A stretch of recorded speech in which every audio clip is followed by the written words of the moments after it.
Hello there, it's Dave Duford at Final Expense Agent Mentor. Hope you guys are having a fantastic morning. It is Monday morning, October 30th. And today I have decided to start a multi-part series on why insurance agents fail out of the business. So we're going to talk about different topics over the next couple of weeks as to all the ways that I have experienced seeing agents fail out of the insurance business. And this is not necessarily specific to Final Expense as much as it is just generic reasons why people fail. If you aren't already familiar with the unfortunate reality, 90%, at least that's what they say, 90% of all insurance agents fail out of their first year of doing business. Now, this is a travesty, and it's such a dramatically high number that it should be addressed, and the reasons why should be uncovered and investigated.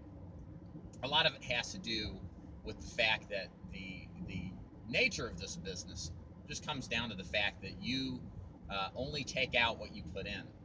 And being the nature of a straight commission sales job, where you wake up unemployed every morning, as Brian Tracy once said, everything rests on you to succeed or not. And even when you do everything right, in many cases, it's possible that you may still fail. And that's kind of one of the hardest things to swallow about any kind of straight commission job, certainly insurance sales. It is all incumbent upon your ability to make the sale and succeed or not. And so let's address the first one. The first reason, and I believe the biggest reason why insurance agents fail. And that comes down to the game of numbers. Now, there are people who will disagree with me, and I understand the reasons why. But I ultimately believe that insurance sales and success insurance comes down to seeing the people.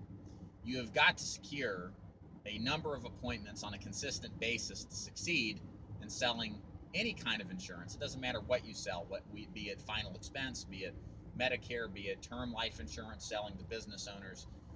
If you don't have enough people to succeed in this business, then you will fail. I don't care if you're Tony Robbins and you are Mr. Charisma and you only see 2 or 3 people. Look, the chances of you succeeding, the numbers are just stacked against you. There's no way that you're going to give yourself the best odds of success. It's not saying that you can't be successful.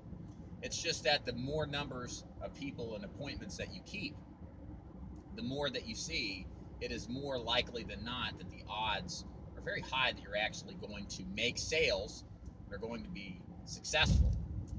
So a couple other points to consider here. So one of the things that may pop into some people's head, especially the people that disagree, is, well, Dave, you got to be a good salesperson. You got to use the right language. You got to use the right sales system.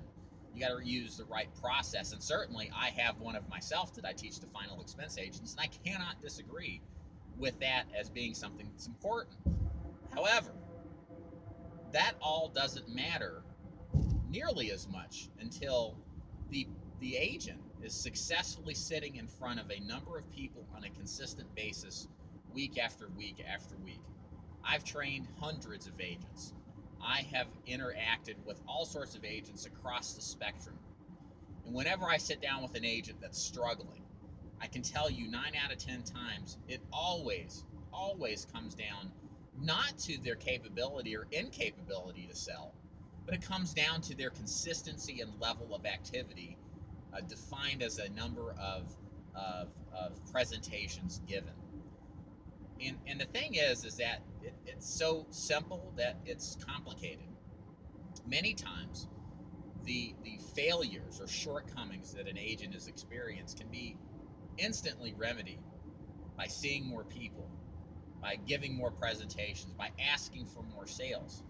And so, and without changing a thing to their sales system. I know many of agents that are not necessarily the elite type of salespeople. They're not charismatic. They're not hardcore closers. Okay, they're not Glenn Ross material.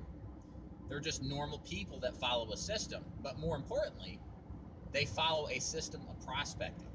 They know how much they're going to make, and they got it down numerically, and stay busily active seeing the people, fighting to have presentations, and doing it rinse and repeat.